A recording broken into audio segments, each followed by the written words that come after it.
আসসালামু আলাইকুম, welcome back to my channel. কেমন আছেন আপনারা সবাই? আশা করছি কাছে ও দূরে যে যেখানে আছেন আল্লাহ তাআলার অশেষ মেহেরবানিতে সবাই অনেক অনেক ভালো আছেন। আমরাও আলহামদুলিল্লাহ আপনাদের দোয়ায় বেশ ভালো আছি। তো বরাবরের মতো আজকে আরও একটি নতুন ভিডিও নিয়ে হাজির হয়েছি আপনাদের সামনে শেয়ার করার জন্য। তো সবাইকে ওয়েলকাম জানিয়ে শুরু করছি আমার আজকের নতুন ব্লগটি। আজকে একদমই সন্ধ্যা থেকে ভিডিওটি শুরু করেছি। এখানে মেয়ে পড়তে বসেছে, মেয়ে যেহেতু এক্সাম চলছে, তো মেয়ের ছিল বাংলা পরীক্ষা। মেয়েদের বা মাদের অনেক বুদ্ধি করে টেকনিক করে সাংসারিক কাজকর্ম করে নিতে হয়, পাশাপাশি বাচ্চা সামলাতে হয়। তো এদিকে মেয়েকে পড়তে দিয়েছি আর আমি চুলায় রান্নাও চাপিয়ে দিয়েছি, অলরেডি রান্না শুরু হয়ে গিয়েছে। তো মেয়েকে যেহেতু লিখতে দিয়েছি আমার মা রচনা, মেয়ের বাংলা পরীক্ষা যেহেতু ছিল, তো মোটামুটি মাশাআল্লাহ ভালোভাবেই লিখেছে। তো এই কারণে মেয়েকে একটা স্টার দিয়ে দিলাম। আসলে বাচ্চাদেরকে একটু খুশি করার জন্য মাঝে মাঝে এভাবে একটু ভালোবাসার ছোঁয়া দিতেই হয়।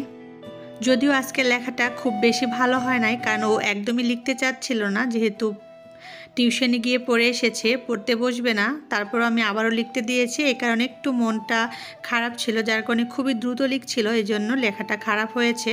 তো এদিকে আমি গত ভিডিওতে দেখিয়েছিলাম একটা পাতিল কিনেছি, স্টিলের পাতিল। তো সেই পাতিলটাতে আমি ভাত বসিয়ে দিয়েছি। এটা মূলত আমি ভাত রান্নার জন্য যেহেতু নিয়েছি, আর আমরা যেহেতু ফ্যামিলি মেম্বার্স 4 জন, সেদিক থেকে আমার এই পাতিলেই ভাতটা একদম মাপ মতো হচ্ছে, বরঞ্চ বেশি হচ্ছে। এই যে ভাতটুকু রান্না করেছি, এই ভাতটা মোটামুটি আমার একটু একবেলা খেয়েও থেকে যাবে। এই ভাত রান্না করার সময় আমার মেয়ে কি বলছিল জানেন? আমার ছোট প্রিন্সেস বলে, মামুনি এতটুকু ভাত আমাদের সবার হবে?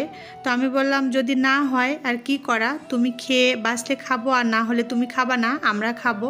তো মেয়ে তখন হাসছিল, একটু মজা করলাম ওর সাথে আর কি। মেয়েকে পড়াতে পড়াতে অফ ক্যামেরায় আমি রাতে রান্নাবান্না করে নিয়েছি। আমি পালং শাক দিয়ে চিংড়ি মাছ রান্না করেছি। পালং শাক একটু সেদ্ধ করে রান্না করলে শাকের কালারটাও সুন্দর থাকে আর খুব দ্রুত রান্না হয়। আমি সবসময় পালং শাক সেদ্ধ করেই রান্না করে থাকি। আর ফুলকপি দিয়ে বাটা মাছের ঝোল রান্না করেছি।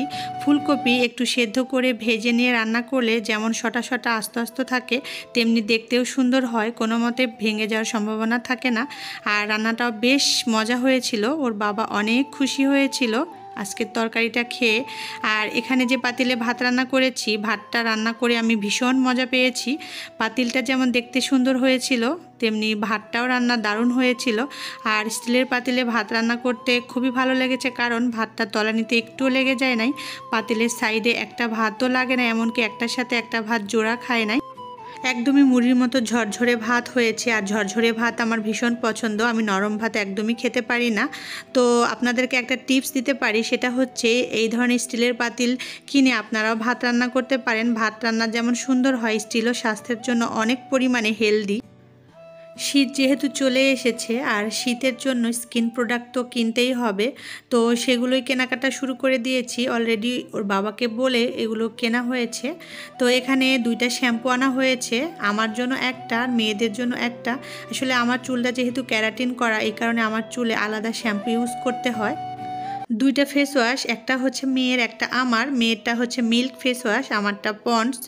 আর 2টা লোশন, এই লোশন দুটো অনলাইনে অর্ডার করে নেওয়া হয়েছে স্বপ্ন থেকে। স্বপ্নতে আপনার ডেলিভারি 2-3 ঘন্টার মধ্যেই দিয়ে দেয়। আর পাশাপাশি রোজ ওয়াটার, প্যারাসুট তেল, আর মেয়ের জন্য একটা সানস্ক্রিন, মেয়ের আবদার ছিল সানস্ক্রিন কিনে দিতে হবে, এই জন্য ওর জন্য আনা হয়েছে একটা উইন্টার ফেয়ারনেস ক্রিম।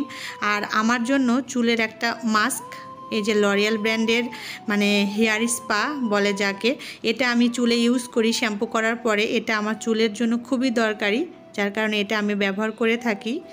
আর একটা ময়শ্চারাইজার কেনা হয়েছে মেয়ের জন্য পন্ডসের, পাশাপাশি অলিভ অয়েল তেল ওর বাবার জন্য, একটা ভ্যাজলিন, আর আমার জন্য আমার চুলের সিরাম, সেটাও আমার জন্য খুবই দরকারি। এই সিরামটাও হচ্ছে লরিয়াল ব্র্যান্ডের।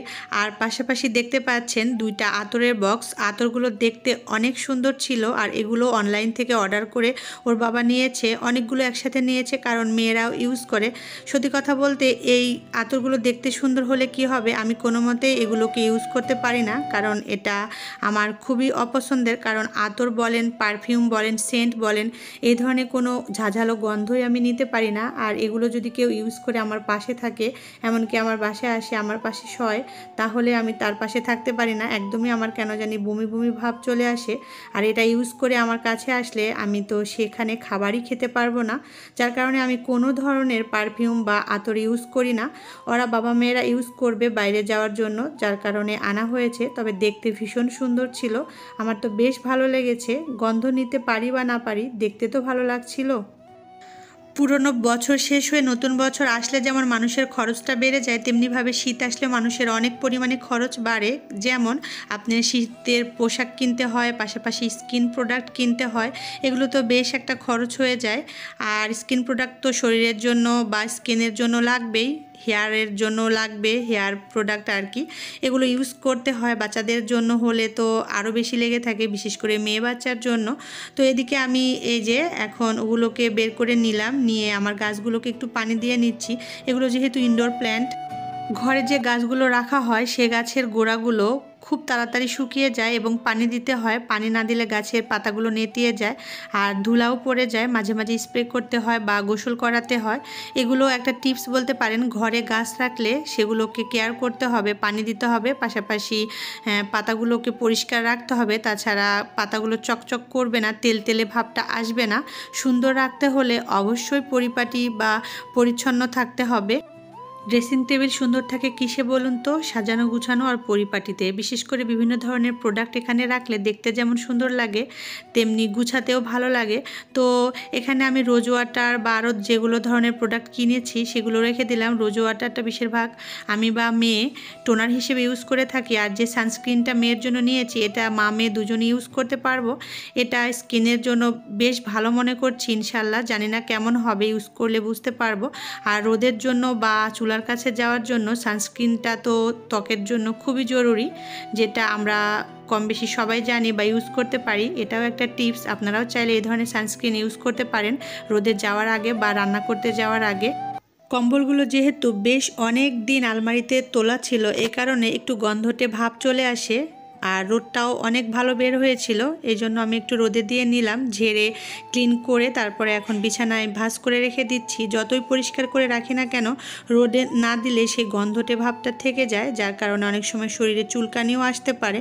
এ কারণে রোদে দিলে একটু ভালো হয়, এটাও একটা টিপস। অবশ্যই শীতের যে কোনো গরম কাপড় বা কম্বল হোক না কেন আলমারিতে তোলা থাকলে বের করে গায়ে দেওয়ার আগে রোদে দিয়ে নিতে হবে।